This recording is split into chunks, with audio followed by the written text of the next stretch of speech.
515 609 9199 D200 is the number right here on the Zach Gelb Show, 920 a.m. and 920 thejersey.com. A quick baseball update just to reiterate, the Phillies are rained out tonight, and the Yankees also just got rained out as well. So not a lot of baseball cooking here in New York and Philadelphia. Let's head out to the phone lines now, and we're not going to talk baseball. We're going to talk a little football. NFC East, we'll try to see who's going to win this division this year because it's a very tough division as always. And also this weekend you have college football, and Notre Dame is going to be playing Temple, and that's going to be fun as well. So let's welcome in a man that knows very much about the NFC East and also Notre Dame and Temple, and that's Joe Theismann, who's kind enough to hop on board with us right now. Joe, always great to talk to you. Thank you so much, and how are you? I'm good, Zach. It's always good to catch up with you, too. Lots of good things starting over the weekend. You've got the preseason finishing up, college football starting, and, of course, the NFL kicks off in a week. When you're a veteran and you're at this point of the preseason, you're just saying, just get me to the regular season, right? Yeah, you're just thankful it's over. I mean, it's the latter part of preseason, especially now, just drags on because you're not going to play in this game on Thursday, most of them. They're just going to sit and watch. As a matter of fact, I don't even know how many of the starters will travel. But it becomes very tedious. And fortunately, as you approach this part of the year, you start to do some game planning for week one. So your mind gets a little bit more of a jolt. But physically, you've been through a long process. And the guys really don't do a lot. I mean, they walk through for an hour in the morning and they practice. Some as little as 2 hours in the afternoon, some a little bit longer. So it's just a lot of time where you have to mentally get yourself through it. Here in Philadelphia, there's some concern from the fan base about LeGarrette Blount because he's not looked impressive so far in the preseason. I tell everybody to calm down on that apprehension because I expect a player like LeGarrette Blount, who has a lot of history in this league, just to be good to go when the regular season does happen. When you have a veteran like that, should you not be too concerned and overreact too much with some preseason struggles? Yeah, no one should overreact to preseason plus or minus, positive or negative.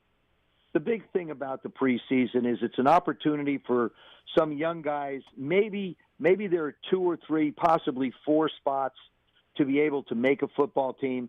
It's a chance for your free agents that you like, your unrestricted free agents that you've signed, or your draft choices to become comfortable in the system.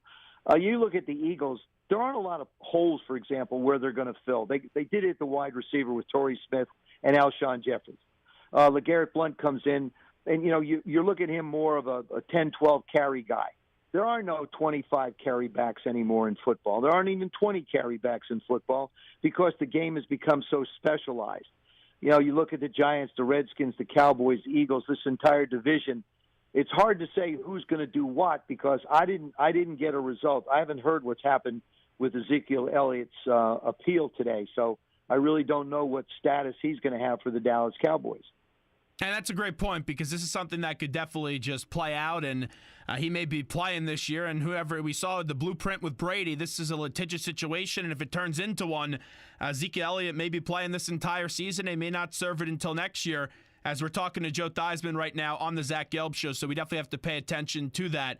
Lane Johnson, though, is getting a little bit ahead of himself. And I think Lane Johnson is someone that the Eagles are very happy to have back because of the suspension from last year.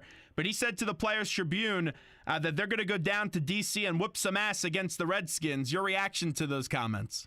Yeah, I love it when a guy's mouth writes checks and everybody else's rear end has to cover it. I think that's, to me, I've always wondered about that. There was somebody that joined the Eagles a few years back. I believe it was a quarterback. Vince Young, the Dream Team.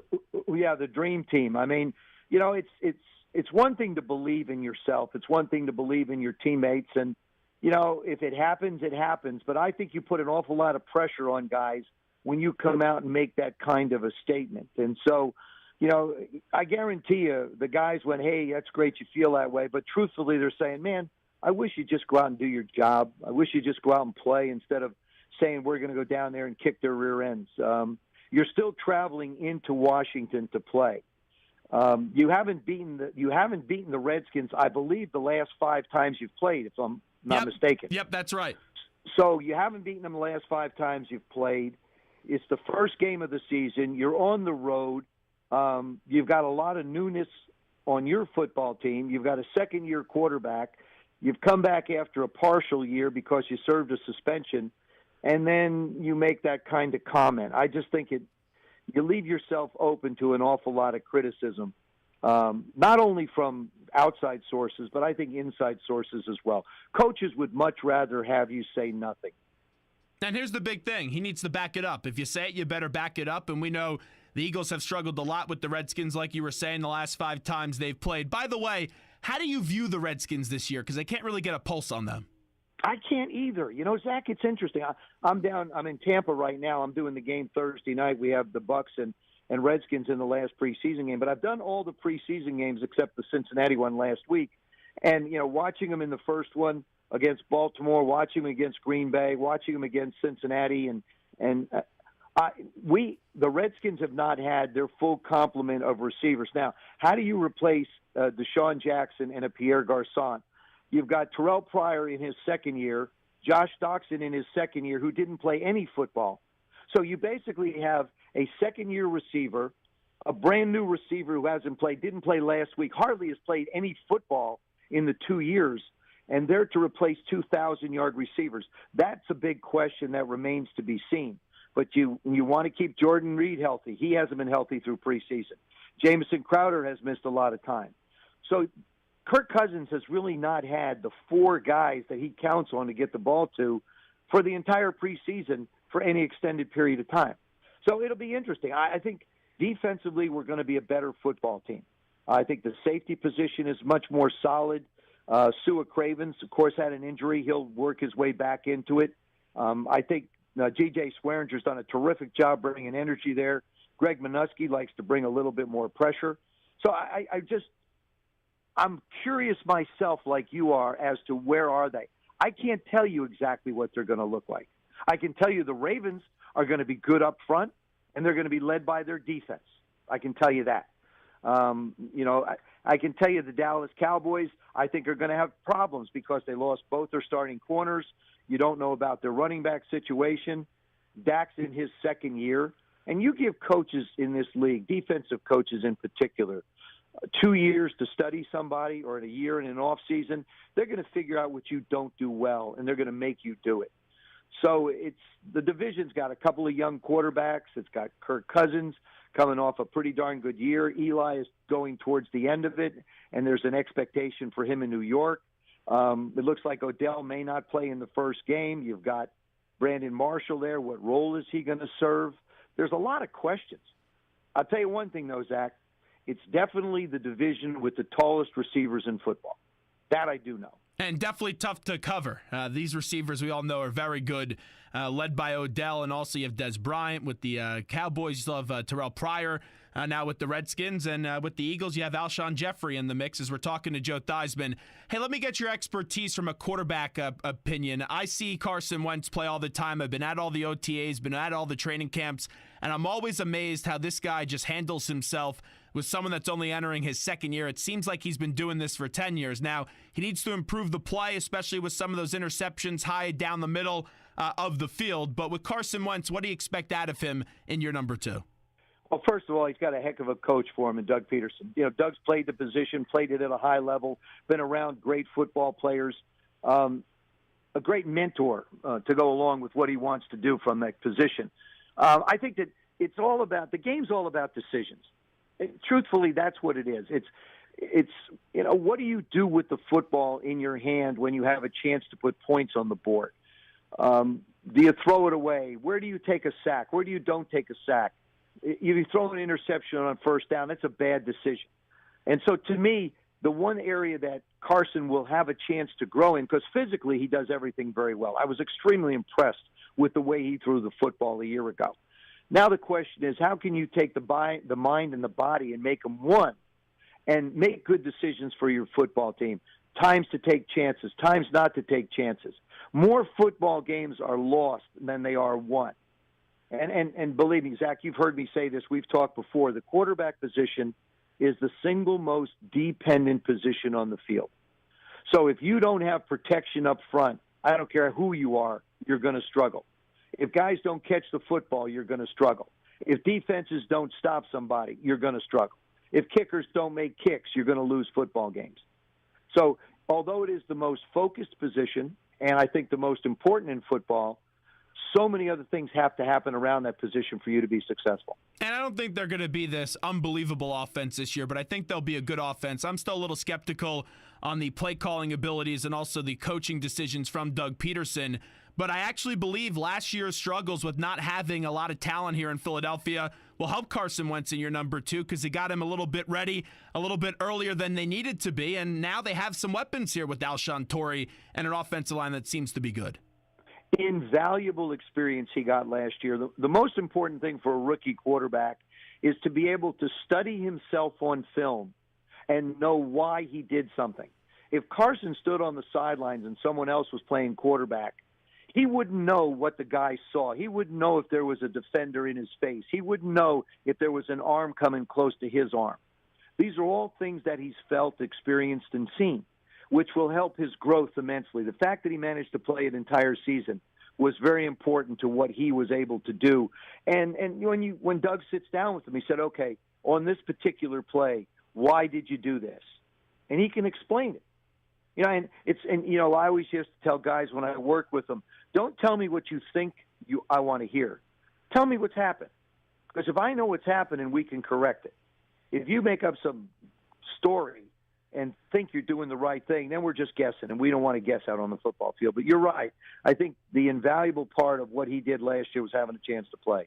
Who would you rather have leading your team as a quarterback, Dak Prescott or Carson Wentz? Oh, man, that's unfair. Because I don't know either of the young men. I will say both of them I thought accounted themselves very, very well. Both of them played with a lot of poise. Both of them, generally speaking, made good decisions. A little bit different style of offense. The offense that Dak runs down there with Scott Linehan was something that I was familiar with. I call it a little bit more of a vertical offense. Doug in the background there is a little bit more West Coast, modified West Coast, where the ball gets out a little bit different. I think both of these young men, I would not want to choose between the two of them. I think they're very, very good at what they do, and both of them should have a long career and do quite well. Talking to Joe Theismann right now on the Zach Gelb Show. I have to get your reaction to the Matt Stafford contract. 5 years, $135 million. I bet you wish you were still playing today, Joe, right? A little jealous, Zach, just a little jealous. If you take $130 million away from it, that was the last contract that I signed, 5 years for $5 million. Wow. So, you were a bargain. 1984, I was the fourth highest paid player in the National Football League, I believe, at $1 million a year. Wow. Now you've got Derek Carr at 25, you've got Matthew at 27, Kirk Cousins is at 24. Kirk turned down basically the same amount of money that Matthew was making. But it speaks first of all to the popularity of the National Football League. It speaks to the importance of the quarterback position, and it speaks to the lack of talent that's coming in to replace those that they have to sign to such big numbers. We have 32 teams in the National Football League. That means there are 32 starting quarterbacks. Each team usually carries 3, occasionally some carry 2. So let's round it up and just say there are 90 people, quarterbacks, on rosters in the National Football League. How many of them do you think gives you a chance to win?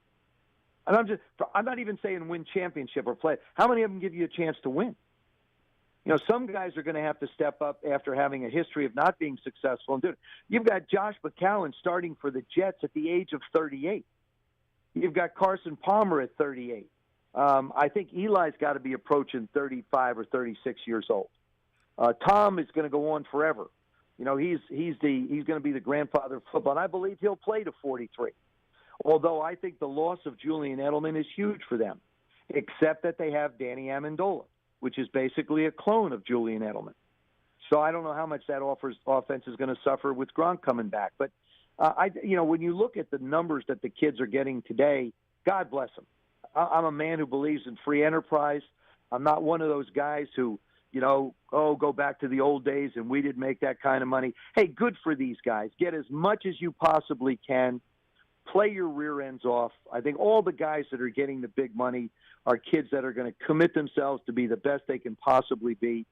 And it's hard for a team to be able to fill in pieces around that position unless you have that number locked up. And that's one of the challenges for the Redskins in 2018. Not only will Kirk Cousins be basically another free agent, but you're going to have almost 19 other guys that are either restricted or unrestricted on that football team. So how do you allocate dollars when you don't know what your biggest dollar is going to be?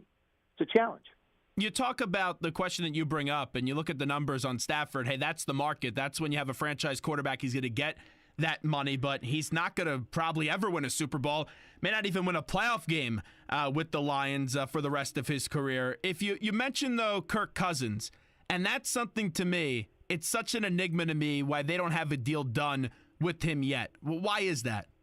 Well, the reason why, first of all, they can't do a deal with him because after July 11th, Sure. But you thought a deal would be done already. But here it was. I thought it would. When Derek Carr signed his deal, I thought Kirk Cousins would follow.